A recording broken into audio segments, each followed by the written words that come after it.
Good morning!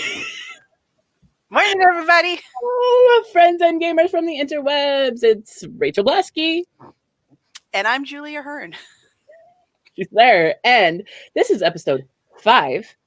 5 episodes of You're Invited. And in this episode, Julie, VP and COO, I can never talk, COO of Greenbrier Games, and myself, owner of Poketto, will chat over a good cup of coffee this morning, slightly cold as usual, and talk about tabletop industry news, a topic that we feel is important in running your board game publishing company. And all the while, we're going to talk to you in the comments and questions in the live chat because you're invited.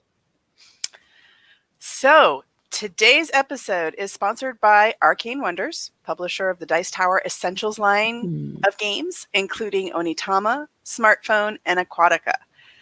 So, Rachel, what is your favorite Arcane Wonders game? Do you have one? I do, actually. Smartphone Inc.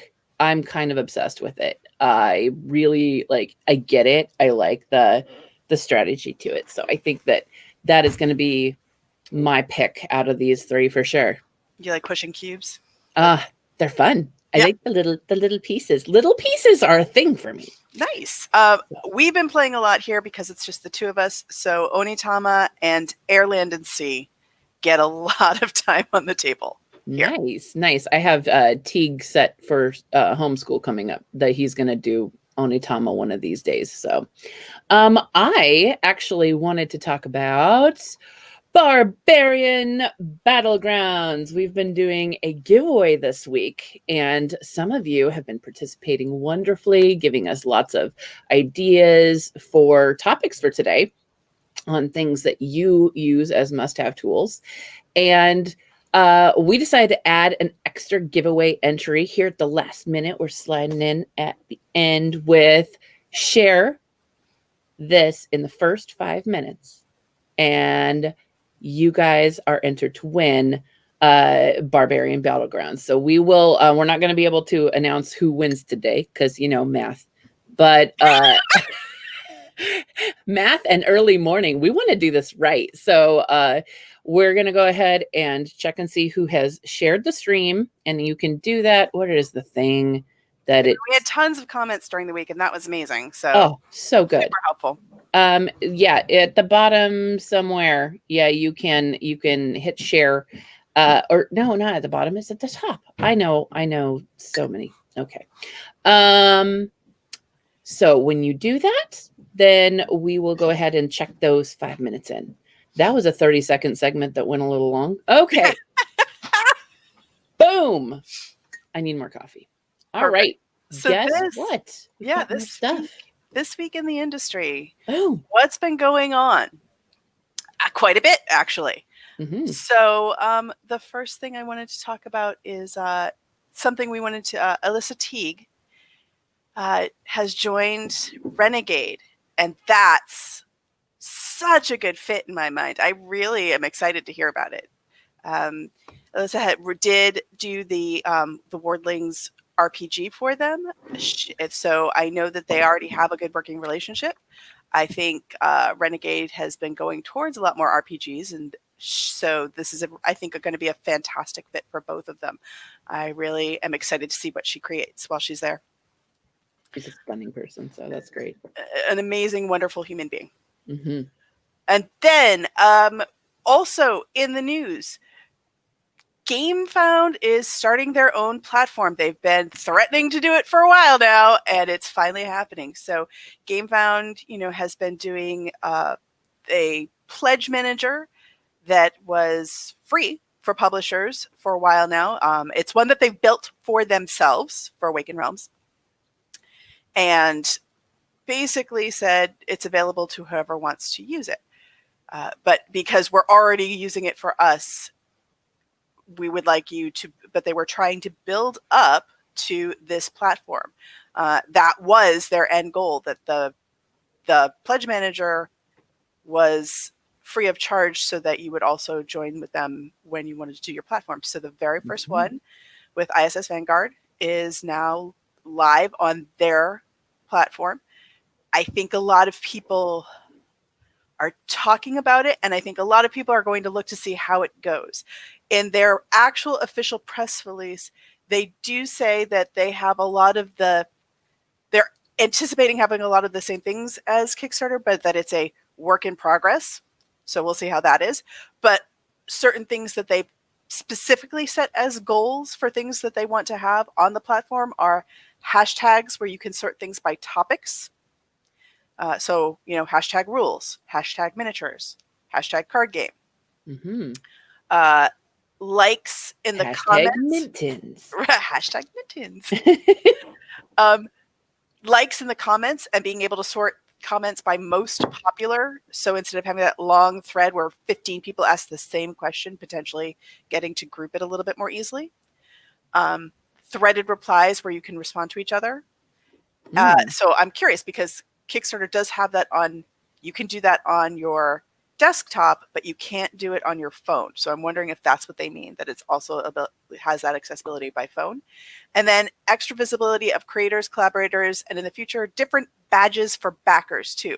So, we all like our shiny gold stars. So adding that baked in where you get, I don't know what it's going to be, but having some sort of badge. So kind of more like Board Game Geek, having that kind of feel to it. So those are the things that they're taking from what I'm thinking of as social media platforms, other board game platforms, and trying to apply it. So we'll see how they do.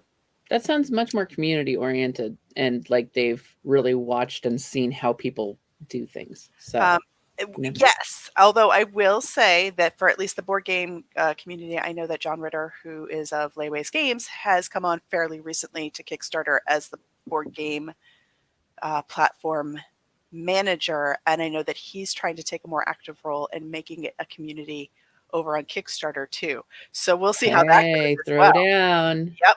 Who wants our business, people? Yep. And then PAX Unplugged, last convention standing, has finally announced that they will not be having a live convention this year, in a shock to no one.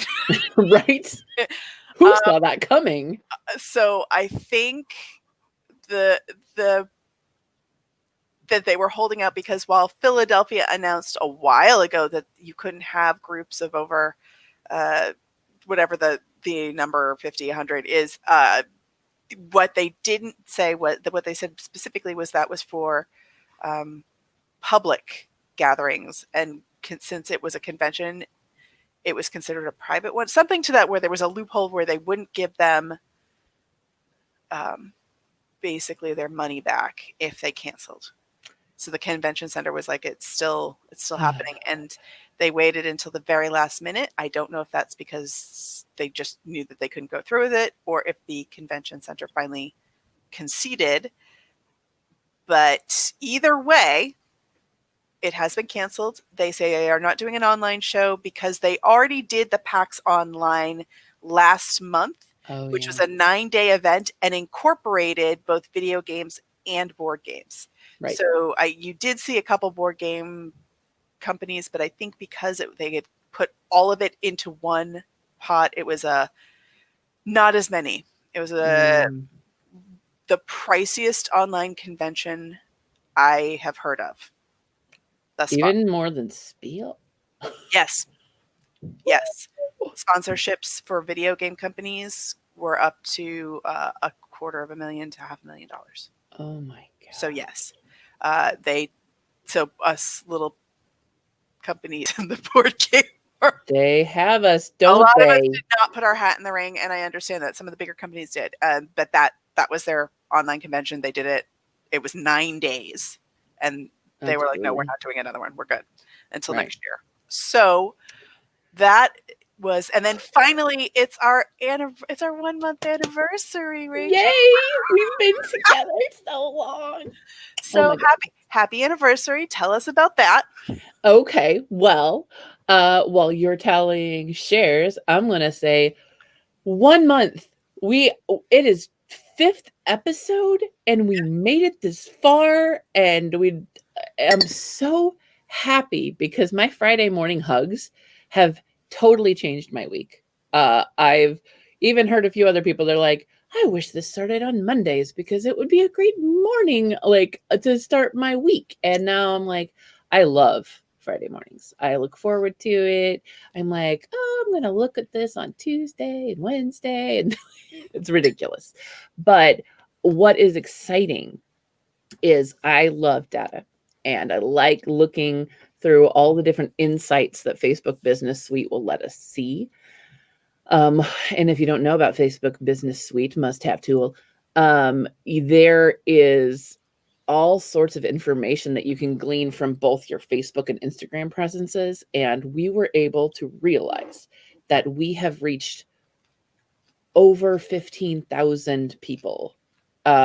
We have, I think, a little shy of 5,000 views on one of our live streams, and over 1,200 interactions, like throughout the different posts that we've put up with, like just, discussion questions, and of course, all of the amazing conversations that we've had here in the comments. And I just want to say thank you. Like, I didn't know how this would go. I mean, Julie could be a total twit, and I wouldn't want to do it anymore. That could still happen. I mean, hey. That could still happen. I could be just as bad. I mean, maybe next week I'll be like a devil or something, and I'll just throw down. No, I think the other fun thing is we're going to do this all month long. We have cosplay planned because she and I are both huge Halloween people, and we just decided we're going to do this and have fun. And I love that you guys are here to hang out with us while we do it. So I'm going to go ahead and shut off all of my random stuff that is on the screen as usual. And then I am going to let Julie do her thing. Who's here? Yeah, we have plenty of people here, and we have a couple people who are talking about, video game sponsorships are huge. Oh, yeah, esports. Yeah. Esports. I mean, gotta love that Madden football, but other than that, they make a lot of money. They also take over a lot of small companies. We could go into that. That's a totally different thing, and it's not our realm. So I'll stop. Yes. I could wax poetic though. But yeah, it's the bigger industry. Had to say. She's excited as a community manager. Look at all the fun things that we can get into. Correct. I think that there's a lot of lost potential for community management. Trying to build a community is difficult, and I keep trying to pull people off to a different platform, and they're very resistant because this is the platform they've chosen, is Kickstarter. But it's not a good one for conversation a lot of times. Mm-hmm. So I was just going to remind everyone, excuse me, apparently I need more liquid. You guys can still, if this is the first time you've seen us, if you are tuning in and still haven't done this little step, up in the right-hand corner of your screen, you can click 3 dots, and then you can choose to be notified every time we go live. We will also drop the link to our YouTube account in the comments, so you can subscribe, because we have all of our archive shows over there after we stream, and a lot of people aren't always able to join us in the comments right now, even though we've already hit 40, which is more than we've ever had. As of this morning, we hit 40. I'm like, for real life serious? Yeah, for reals. And I had a lot of people say maybe if it's on YouTube, it doesn't do the same data issues, like I have a different kind of phone, or some people have even mentioned that it might be something cool to do for podcasting. So we have lots and lots of different suggestions going on. We're still very young and 1 month old, so we're open for sure. But that is, so talking about that for YouTube, since we are getting a lot of podcast suggestions, I feel it's because the Facebook live time, or Facebook as a platform in general, it's very hard you can't jump around on Facebook because your video turns off. So having YouTube on in the background and, switching tabs to do work if you're just trying to listen, at least now is a good alternative if you're looking to watch it at a different time, because you can't make it Friday mornings, even though we love having you here. Yes. Now, the meat of the topic, because we are going to truck on here, because I'm trying to do better. We could chat for hours. Proud of you guys. Proud of you. Look at this. I'm pushing forward. All right. So what's our topic question, even though we got a lot of answers this week for it? Oh, so good. What does everybody use as an industry tool? And we even thought about the fact that our audience has different pieces of the industry, so therefore different tools. It was so fascinating. I learned so much this week. So for us, I would say we have, why don't you, while I set up the next part of the screen, just touch on just a couple things that we got to learn about from our peers this week. I learned a lot about calendars, that people still have paper calendars and love them desperately, and you can pry them from their cold, dead hands. Oh my God. I learned that coffee is the life's blood of most humans that we work with, which is not as surprising, but it was nice to have that confirmation that our normal is a shared one. That's right. So what was the question? The question was just like asking, coffee, creamer. I loved it. It's like a planner, going to the gym, spreadsheets. All beautiful, right. So things. many people who are like, spreadsheets are life's blood as well, which I agree. I actually am right now, bizarrely fascinated with the correlation of why we do all the work we do and still want to play Euros. But here we are.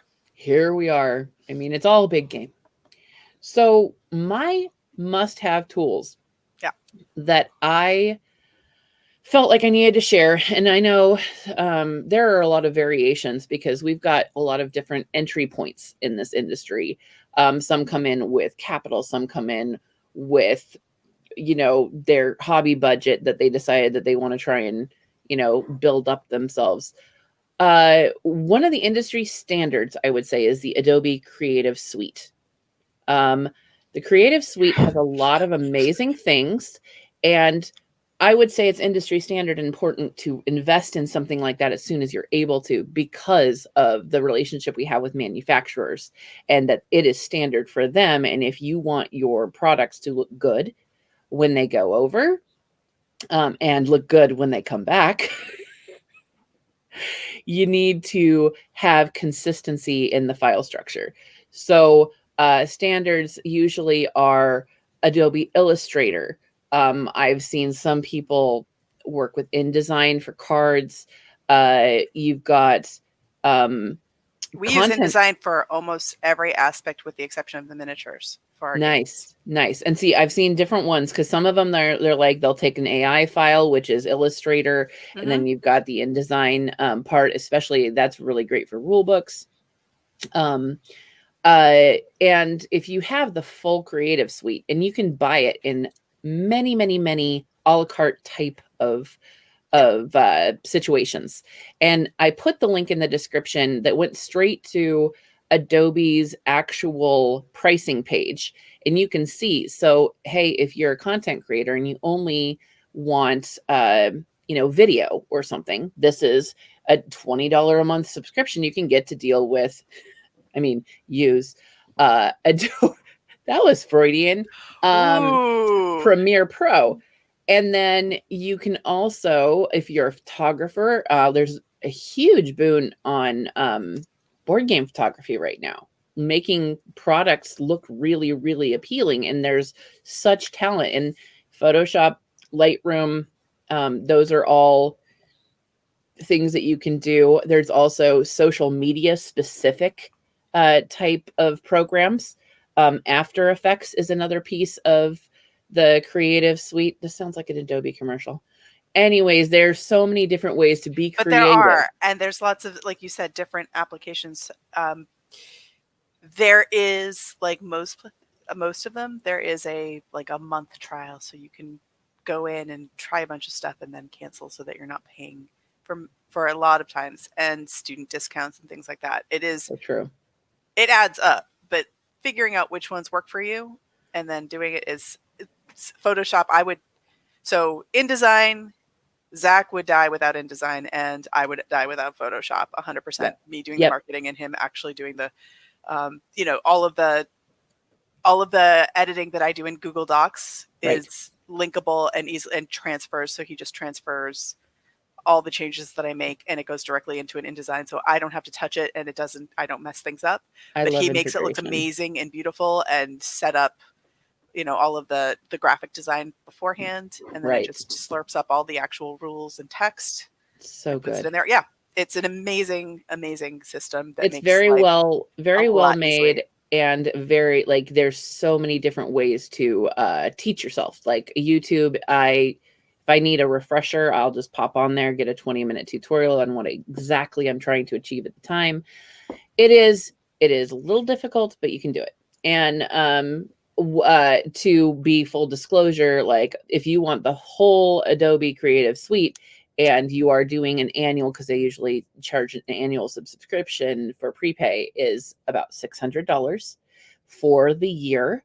And that can be steep. So that's a business expense you would plan for, and is well worth the investment. Now, if that is beyond you, you can do other things. Like there's such flexibility in the robust amount of options and features in the Adobe products that sometimes I'm just like, I just need a quick template. And I don't want to create the template. I want it just to be there. And I use Canva. Canva.com is a app that goes on your phone as well as your computer. And there is a free subscription and there is a pro subscription. The pro subscription, I believe, is like it's about $120 a month. I think hey, is this the part where, since it's not live, we edit and I just say, yeah, we'll fix it in post. $120 a year. That didn't happen. And I use it almost daily because it carries over all of my templates. I love that it stores brands, brand families, color families. So I just pull things up really, really easily. And it says file new. Do you want to make an Instagram post? Do you want to make a newsletter? Do you want to make, so it gives you the specific templates for the specific. Yes. It's like Facebook event cover or Facebook group cover. All the things that you then have to look up are all there for you. And it's just a huge time saver for me. And I love it. So worth it to me. And again, I put all of those links down in the description along with their pricing, and you guys can check it out. This is not sponsored because I don't have any one of those fancy if you use our coupon code, you get 10% off. Because that would be amazing. I know. Maybe we're next not there week. yet. Maybe next month. Maybe on our 2-month anniversary. Yes, we can have referrals then. Yeah, but awesome. All right, so you were talking about software and apps that are excellent tools, and we've kind of covered organizational app tools. So I was trying to think of, outside of that, what else is useful for me. And for our company, doing a lot of prototyping is kind of a necessity. So I was thinking more along the line of, instead of software, I was thinking about actual hardware. And so I want to talk about two aspects of game making. So basically cards and boxes, and then miniatures. For cards and boxes, having a Cricut is amazing. I think a lot of people know this, but to talk about it rather quickly and breaking down, the highest level, or the best you can get, is the Cricut Maker, which retails at $400, $399.99. It comes with the attachments, the rotary blade, the rotary knives that have the durability to be able to cut through chipboard and like lightweight woods like the balsa wood, so that you can make boxes and boxes and boxes if you're trying to make prototypes to send out. This Cricut Explorer is $250, so $150 left, which is a substantial amount, but it also it doesn't have the durability that the Cricut does. However, if you are listening to all these prices and laughing and being like, "Oh, Julie, how silly of you, me being able to buy all those things as a starting out publisher, designer," then don't do any of that. Do that laugh again. Do that laugh again.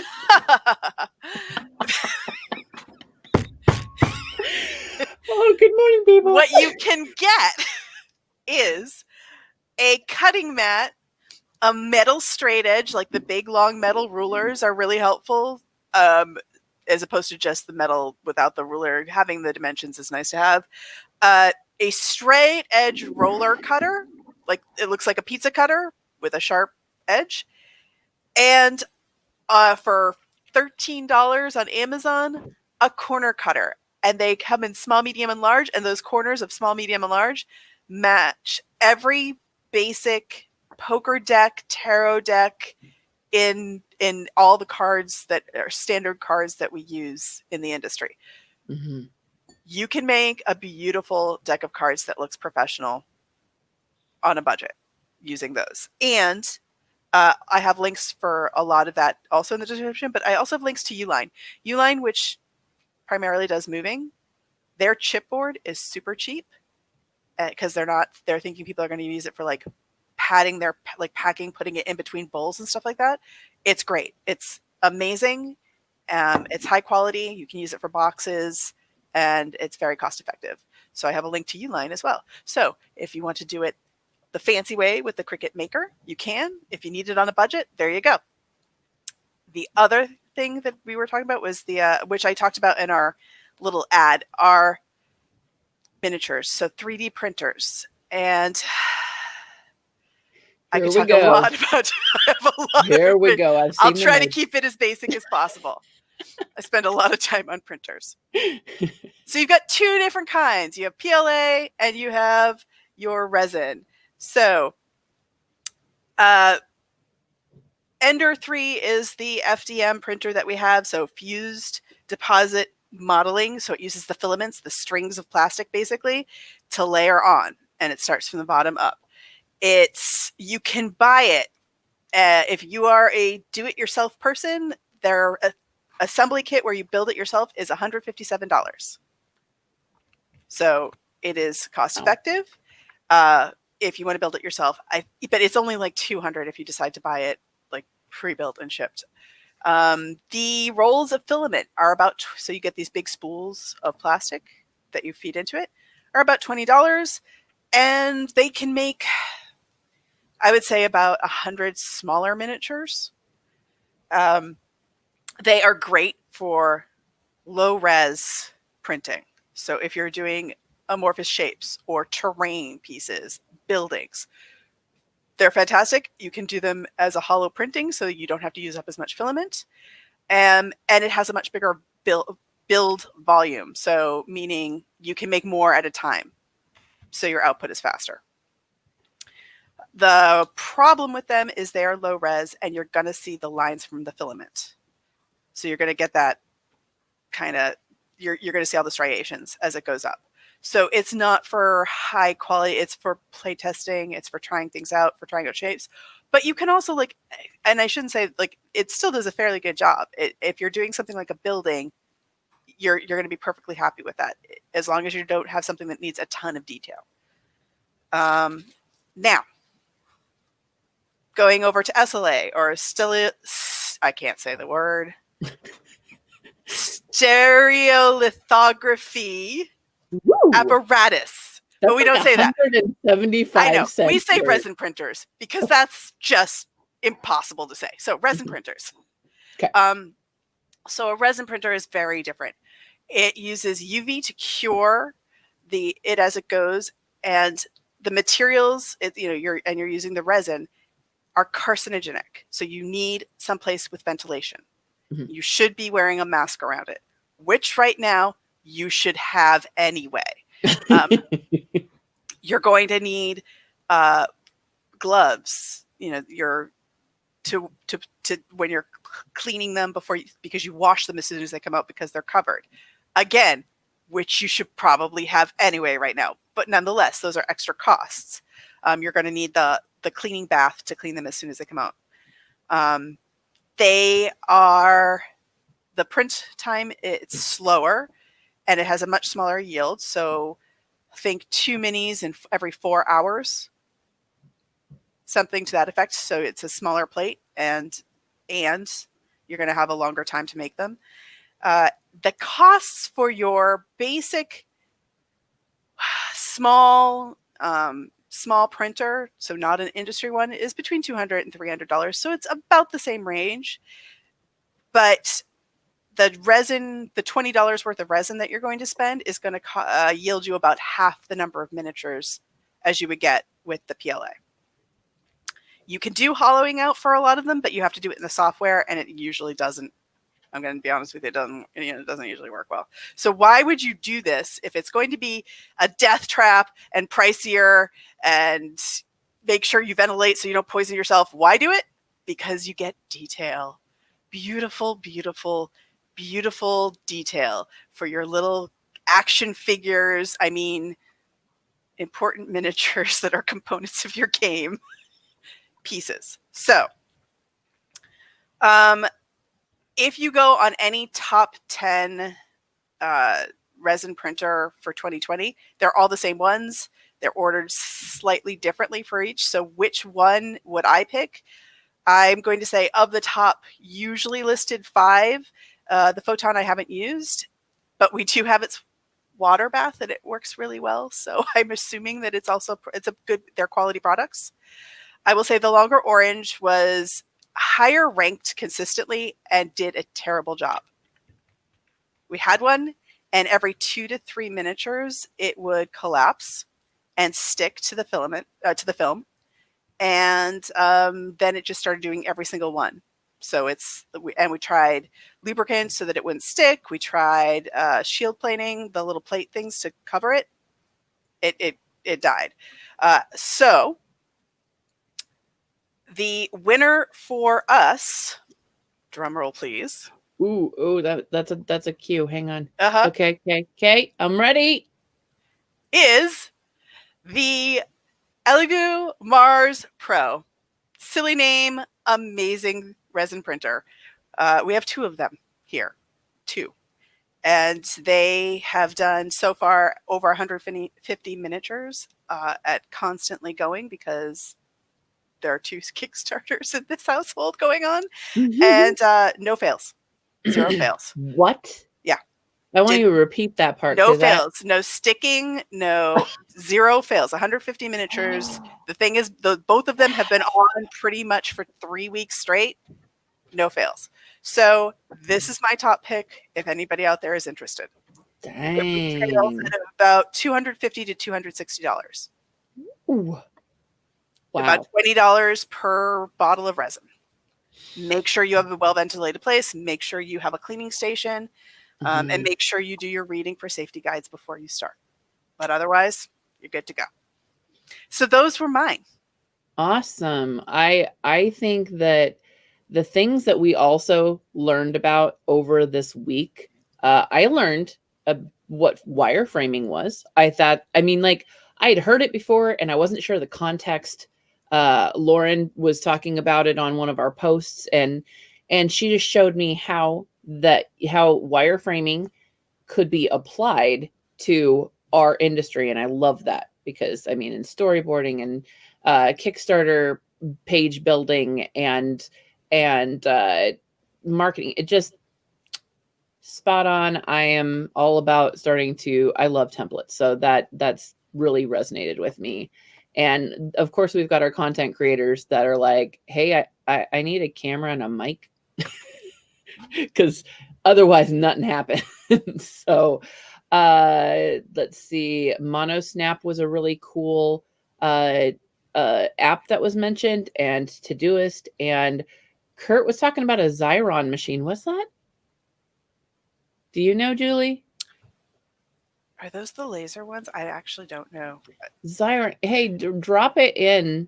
Drop it in, Kurt, because I think it reminded me like of a sticker type scenario.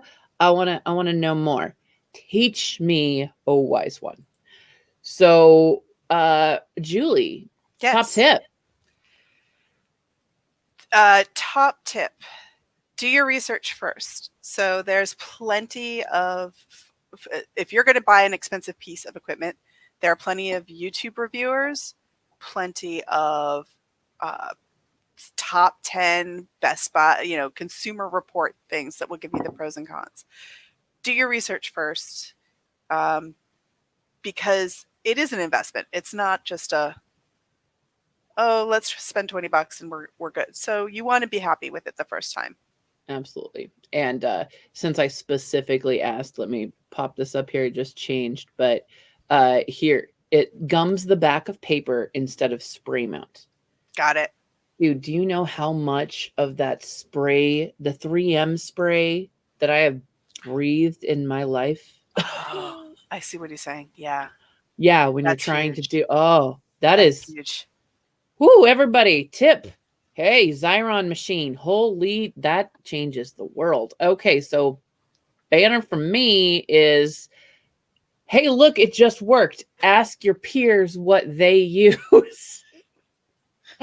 Because they're probably finding something that is going to make your life easier. And so much of it is just talking and being part of the community and asking for help. And I will say, you don't just say, what do you use? You're really good at saying, what do you use? And then following up with, what do you like about it? Or why do you use it? Because you need to know if it's a good fit for you. And those, you're great with the follow-up questions on that. Tell me why. I need to know what and how does it apply in this Right. way? And because you need, right. Because somebody loves something might be a totally different reason than why you need it. So having the specific, yes, your peers, what they use, but what they use it for and why they like it so much, so that you know that it's going to be a good fit for you. Right. Well, now we're kind of going back to our other part of the show where we talk about, we're going to check on comments again. Correct. So good today. What are you seeing?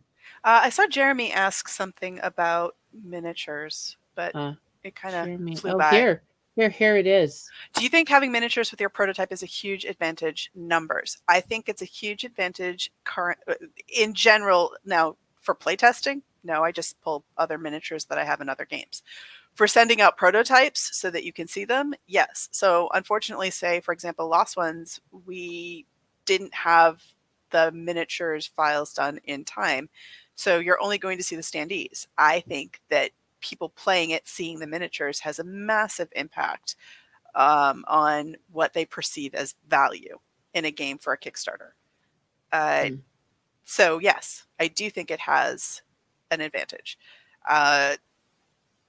Numbers, I think it's really hard to track that, but I will say that I can advertise in miniatures magazines and on different additional platforms, social media platforms for specifically miniatures collectors, that for games that have miniatures in them that I don't have access to for others. And I don't know of as many people who are as active in buying games rather than just talking about them and getting them whenever they get them for something like a card game.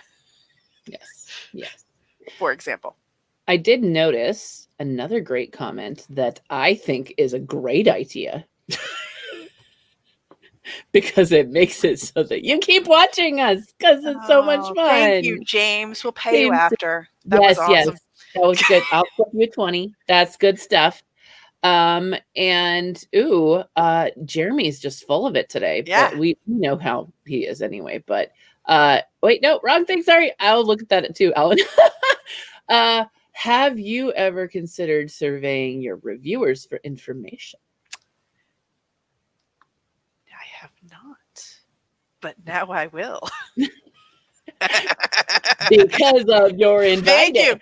Thank you, Jeremy. I'll be sending you a questionnaire shortly. Excellent. Now you have more work to do. Good job. And Alan, since I jumped on that, was the more your game looks complete, the more your playtesters are more likely to concentrate on the game itself because they're not trying to imagine other parts of it. They're actually playing the gameplay. It's very hard for a lot of people to do that. It's why we stage houses for when people want to buy them as opposed to just leaving them completely empty. Correct. People have an easier time visualizing when they're given the tools to visualize the complete form, seeing it as a complete game, and then focusing on where the gaps are, as opposed to seeing those as gaps and therefore deficiencies, when really art is not art. Having art is not a deficiency on the math or the experience of a game.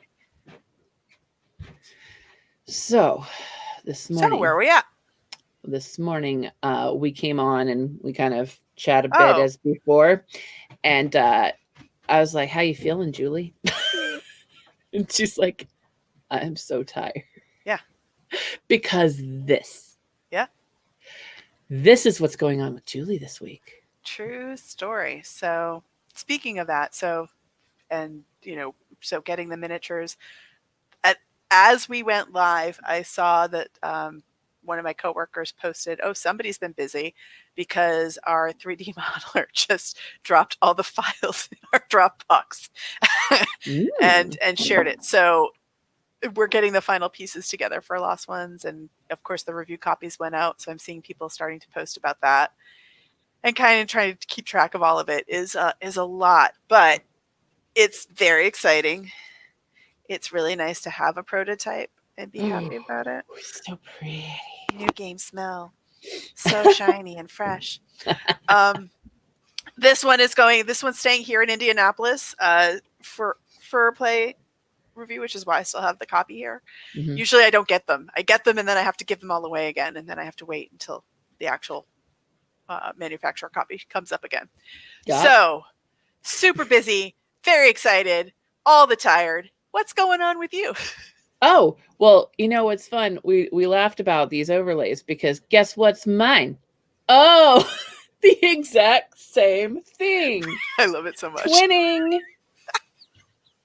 So we're actually, Poketto is going to put out a new Kickstarter on Thursday. So we've got Julie that you get to jump on October 13th, this Tuesday.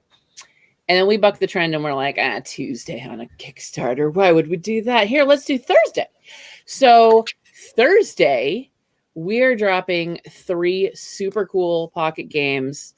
And I'm seriously in love with them. And the more content creation that comes out, the more I fall in love. Because we have seen some great ones, like especially because people are trying to figure out how to work with 3 games in a preview, and it's been so creative. Like, it's been a really neat challenge to watch all of these amazing, talented creators do.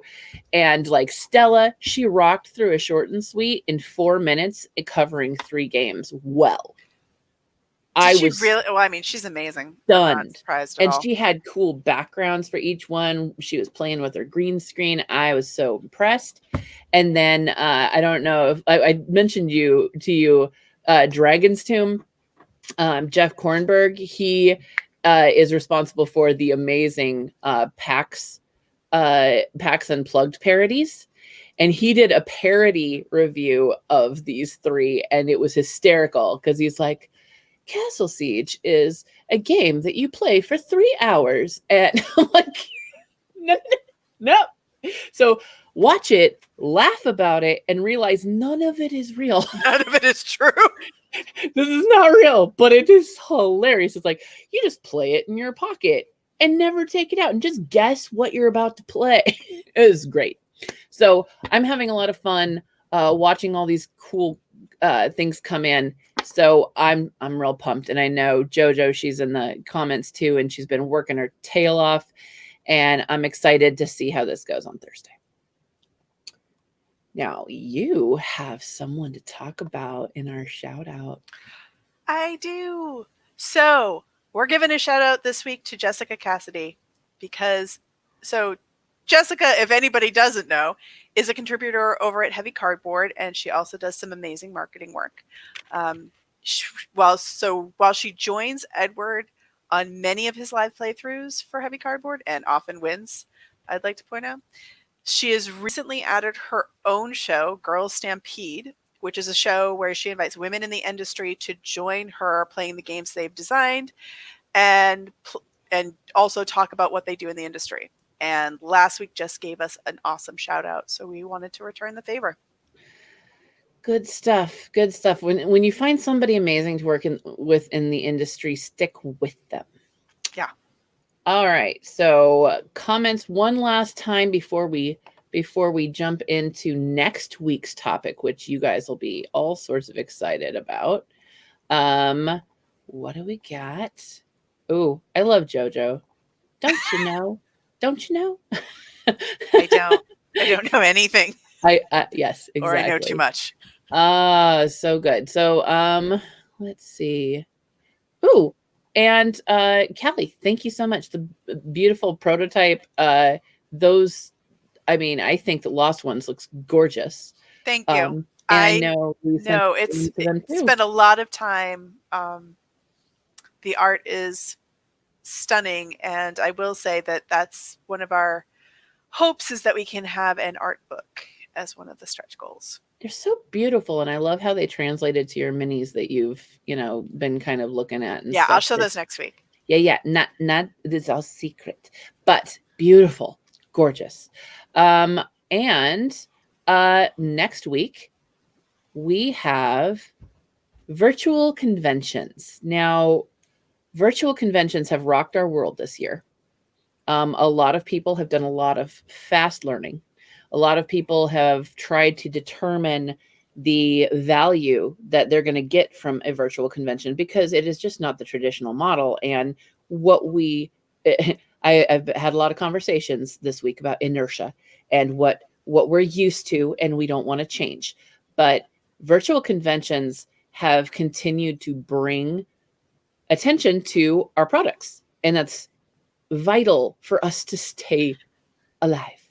So I have not been as involved. I've done some Gen Con work, but I've been to a ton of them. Non-stop. Tell me, how many have you been in?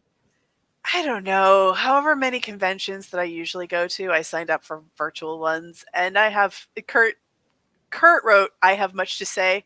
Kurt, so do I. Oh. So many words. I'm going to try to keep it succinct next week, because I have opinions, but we'll talk about it next week. Not excellent. Now. I love how you're like, not a single drop. You get nothing. This is what we're doing. I love it. So, what do we got? Oh, I know. What? Julie. What? Do you want to tell me something? Or thank anybody? I don't know what's happening. Well, then I'll switch it up. Thank you so much for hanging out with us.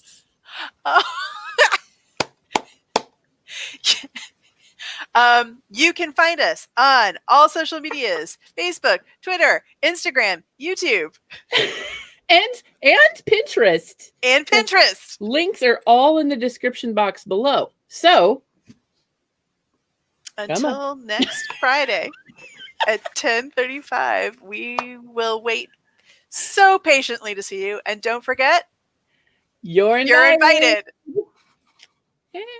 Anything crap.